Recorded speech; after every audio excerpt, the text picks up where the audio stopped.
kalian menjawab dengan jujur. Siapa di antara kalian yang pernah merasa sudah belajar cukup lama di rumah, tetapi saat ulangan hasilnya tidak sesuai harapan? Ayo siapa? Saya, Bu.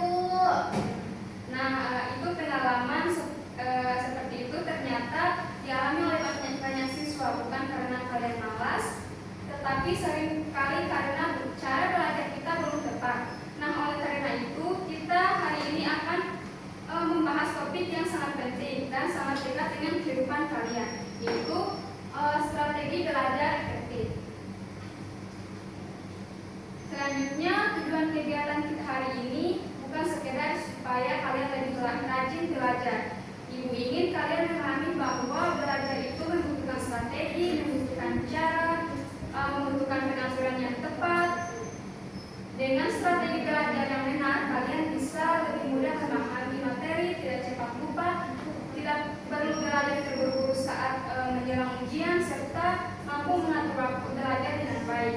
Nah, kalian juga menyadari cara belajar seperti apa yang sebenarnya cocok dengan diri kalian masing-masing. Selanjutnya, dalam kegiatan ini, nanti kita akan melakukan beberapa aktivitas. Kalian akan berdiskusi dalam kelompok, mempresentasikan hasil diskusi, memperhatikan materi dari PPT, dan melakukan tanya jawab, dan di akhir kalian akan mengerjakan LKPD secara individu. Jadi ibu sangat berharap kalian bisa mengikuti setiap tahap ini dengan aktif. Kalian sudah paham? Paham, Ibu. Baik, anak-anak, dalam kegiatan ini ada beberapa asas. Yang pertama, asas kerahasiaan, yang dimana segala hal yang kalian sampaikan dalam kegiatan ini, baik pengalaman belajar, kebiasaan belajar, maupun kesulitan yang kalian rasakan, tidak boleh dijadikan bahan ejekan atau disebarluaskan di luar kelas. Kemudian yang kedua ada asas keterbukaan. Ibu harap kalian bisa bersikap jujur dan terbuka ketika berbicara tentang kebiasaan belajar kalian. Tidak perlu dibuat-buat terlihat baik, karena tujuan kita di sini adalah memperbaiki cara belajar berdasarkan kondisi yang sebenarnya. Kemudian asas terakhir yaitu asas kesukarelaan, yang dimana dalam kegiatan ini sepenuhnya bersifat sukarela, tidak ada paksaan untuk berbicara atau menjawab, tetapi ibu harap kalian bisa terlibat aktif karena menyadari manfaatnya untuk diri kalian sendiri. Selanjutnya ada yang mau ice breaking? Mau, Ibu. Nah, ibu punya permainan yaitu sambung kata cepat. Misalnya ibu bilang belajar, kalian sambung dengan kata misalnya buku, ngantuk, ujian atau tugas. Bisa dipahami? Bisa, Bu. Oke, kita mulai ya. Belajar, Buku. Ngantuk. Tugas. oke, lagi ya. Belajar.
dan terencana Belum. atau masih sesuai mood saja? Sesuai Sesuai mood, Ibu.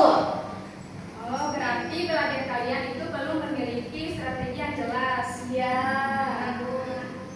Nah, dari jawaban kalian yang tadi, Ibu bisa melihat bahwa sebenarnya kalian mau belajar, tetapi perlu mengetahui cara belajar yang tepat.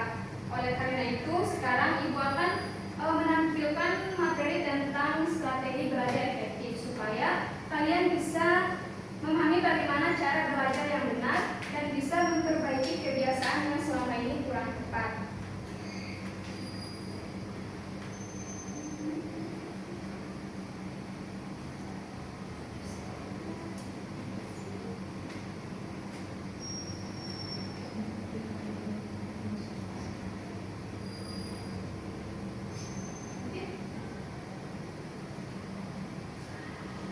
Nah, ada pengertian strategi belajar efektif. Strategi belajar efektif ini sekumpulan teknik, metode atau pendekatan yang dirancang secara sadar oleh seorang pelajar untuk memaksimalkan pemahaman, penguasaan, dan penerapan materi pelajaran secara efisien dan berguna. Strategi ini tidak hanya sekedar menghabiskan waktu belajar, tetapi mencakup bagaimana seorang siswa itu mampu mengatur, mengolah, dan menerapkan informasi secara sistematis. Kemudian yang kedua ada ciri-ciri belajar efektif. Yang pertama ada terencana dan terstruktur. Siswa memiliki jadwal dan tujuan yang jelas, tahu apa yang harus dipelajari, kapan dan bagaimana caranya. Kemudian yang kedua ada aktif dan reflektif.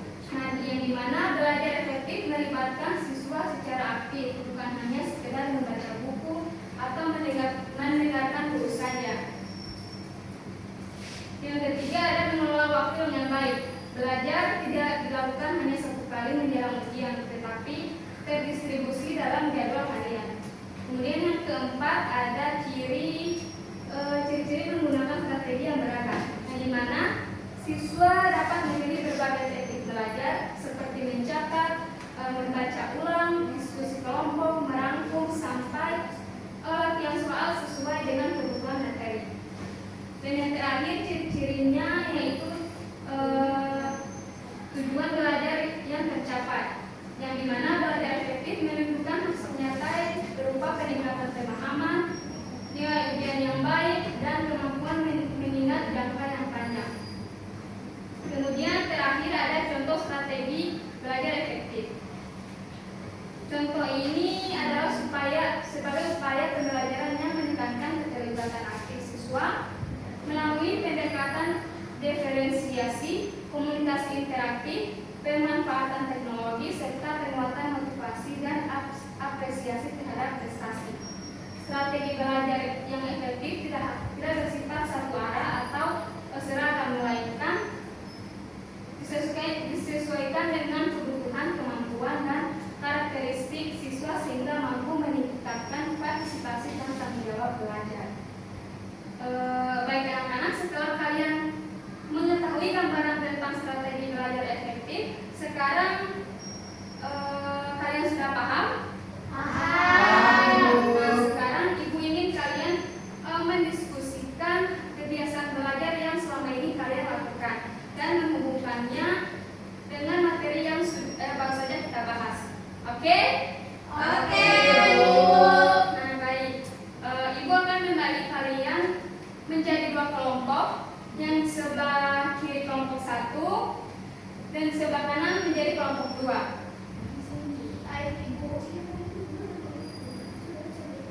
Oke, Ibu. Nah, silakan duduk berkelompok dan saling berhadapan agar mudah berdiskusinya. Jadi, pertanyaan untuk kelompok 1 itu, mengapa sering sulit memahami pelajaran? Dan pertanyaan untuk kelompok 2, bagaimana cara belajar yang biasa kalian lakukan selama ini? Mengerti? Mengerti. Diskusikan dua pertanyaan ini berdasarkan pengalaman nyata kalian ya. Tidak perlu jawaban yang bagus, yang penting kalian jujur sesuai kebiasaan kalian. Waktu diskusi 5-6 menit dan semua anggota kelompok diharapkan perwakilannya saja menyampaikan pendapatnya masing-masing.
Baik anak-anak, waktunya diskusi sudah selesai. Ibu melihat semua kelompok berdiskusi dengan sangat baik ya. Sekarang perwakilan masing-masing kelompok mempresentasikan hasil diskusinya. Kita mulai dari kelompok 1. Silakan kelompok 1. Baik, terima kasih Bu. Kami dari kelompok 1 menyimpulkan bahwa kami sering memahami pelajaran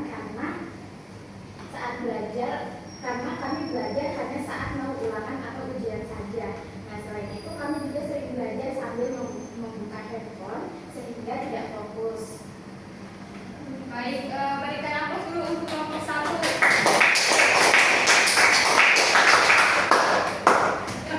Selanjutnya perwakilan kelompok 2 dipersilahkan. Saya ya berdiri.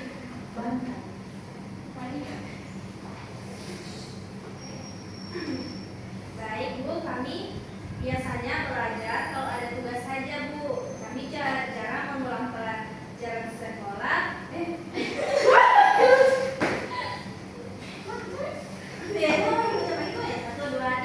Baik Bu, saya perwakilan dari kelompok 2 akan memaparkan apa hasil diskusi kami. Jadi, kami biasanya belajar kalau ada tugas saja Bu. Kami jarang mengulang pelajaran setelah pulang sekolah. Jadi sering lupa materi sebelumnya. Oke, berikan aplaus dulu kelompok 1.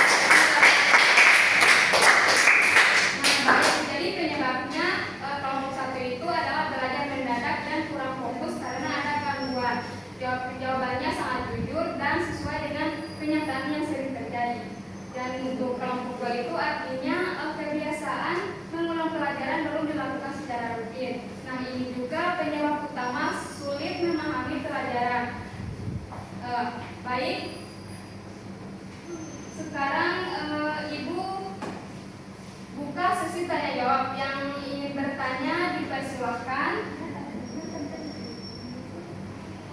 Saya Bu. Ya, silakan. Saya sudah belajar Bu, tapi kenapa masih tetap cepat lupa? Kenapa ya Bu? Terima kasih Nina. Itu karena kamu belum ada pengulangan. Strategi efektif menyarankan mengulang materi sedikit demi sedikit setiap hari. Begitu Nina. Oh iya Bu. Baik, ada yang ingin bertanya lagi? Saya Bu, Ya, dipersilakan. saya sering terganggu handphone saat belajar Ibu. Nah, baik, terima kasih Faisal. Coba Faisal biasakan simpan handphone saat belajar supaya fokusnya itu tidak terpecah. Mengerti Faisal? Ya, mengerti Bu, terima kasih. Ya, jadi menurut kalian strategi mana yang paling mudah dilakukan mulai hari ini? Membuat jadwal belajar. Nah, itu Mengulang pelajaran. itu bagus sekali. Itu langkah awal yang sangat baik.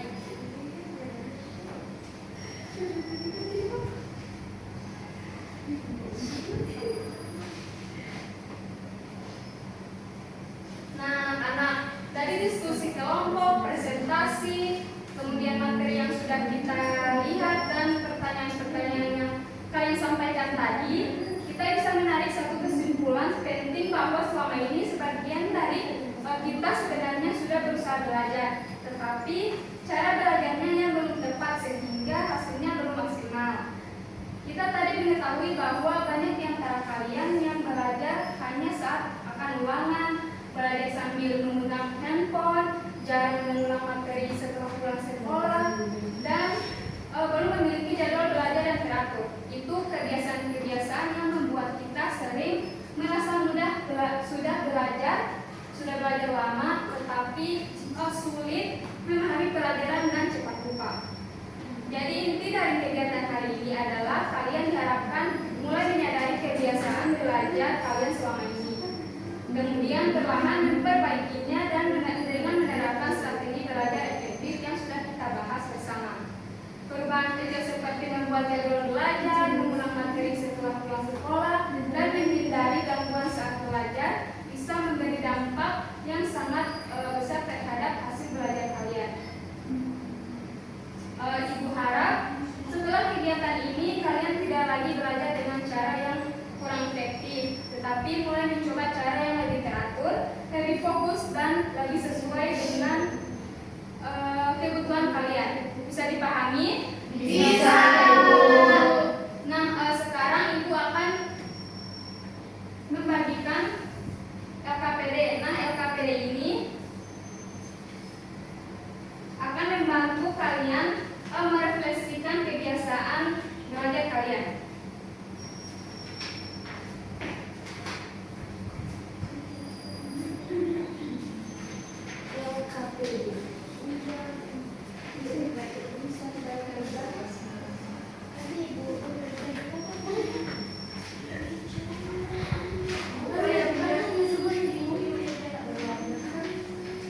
Ibu kasih waktu 2 menit ya. Iya, Ibu.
Kalian sudah selesai mengisinya? Sudah. Terima kasih. Terima kasih. Terima kasih. Terima kasih. Ini di belakang tolong. Terima kasih. Nah, baik anak-anak, sebelum kita akhiri kegiatan hari ini, siapa yang bisa menyebutkan apa inti dari kegiatan kita hari ini? Saya. Silahkan. Belajar harus punya strategi, Bu. Baik, belajar harus menggunakan strategi, itu sangat bagus sekali. Ada lagi? Kita harus punya jadwal yang teratur. Ya, itu juga bagus, teratur dan tidak mendadak. Itu sangat tepat. Satu lagi. Saya, Bu. Ya, silakan. Mungkin saya harus mengulang pelajaran setelah pulang dari sekolah supaya saya tidak melakukan. Wah, itu luar biasa ya. Itu salah satu ciri-ciri belajar efektif. Nah, jadi kesimpulan kita hari ini adalah belajar itu bukan soal lamanya waktu, tetapi bagaimana cara kita mengatur, mengulang dan memfokuskan diri saat kita belajar. Nah, Ibu sangat mengapresiasi keaktifan kalian hari ini. Ibu melihat kalian serius saat diskusi, berani menyampaikan pendapat saat presentasi, dan jujur saat mengerjakan LKPD. Ini menunjukkan bahwa kalian benar-benar mengikuti kegiatan ini dengan baik. Selanjutnya, Ibu ingin kalian benar-benar mempraktikkan apa yang sudah kalian tulis di LKPD ini. Mulai minggu ini, coba kalian terapkan strategi belajar yang sudah kalian rencanakan. Ibu akan menanyakan perkembangannya pada pertemuan berikutnya. Jadi bukan hanya dipelajari tetapi dipraktikkan. Bisa dipahami? Bisa. Nah, baik, setelah itu Ibu akan membagikan lembar evaluasi hasil. Tugas kalian hanya memberi centang saja sesuai dengan pemahaman kalian setelah mengikuti layanan ini.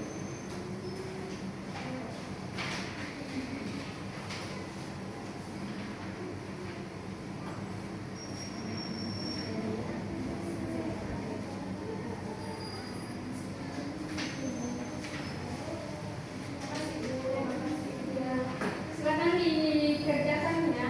Ya, Bu.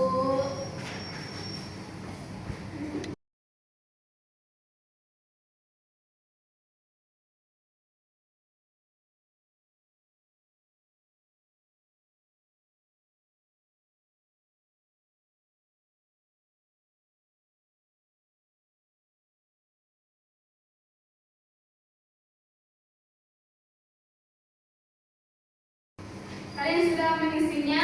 Sudah, ya. Nah, Ibu kumpul ya. Ya, Bu.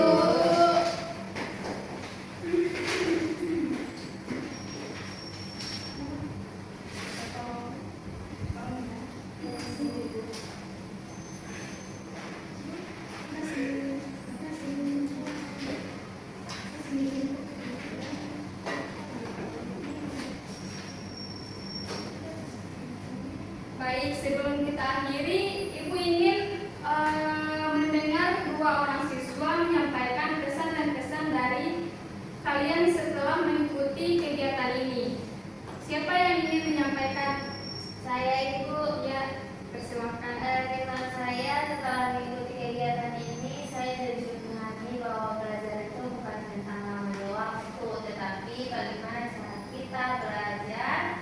Nah, selama ini saya merasa sudah belajar cukup lama, tapi ternyata saya hanya kurang tepat dari materi-materi belajar. Yang penting tadi saya jadi tahu pentingnya membuat jadwal belajar, mengulang materi dan fokus saat belajar. Pesan saya, semoga kegiatan seperti ini sering dilakukan karena sangat membantu kami memperbaiki cara belajar kami. Baik, ada lagi? Saya, Bu. Ya, silakan. Bagi saya, kegiatan ini memberikan pemahaman baru bahwa keberhasilan belajar bukan hanya karena rajin, tapi karena tahu cara belajar yang tepat.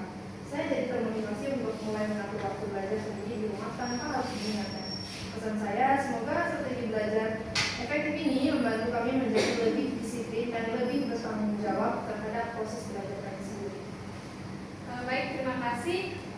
Berikan aplaus untuk kita semua.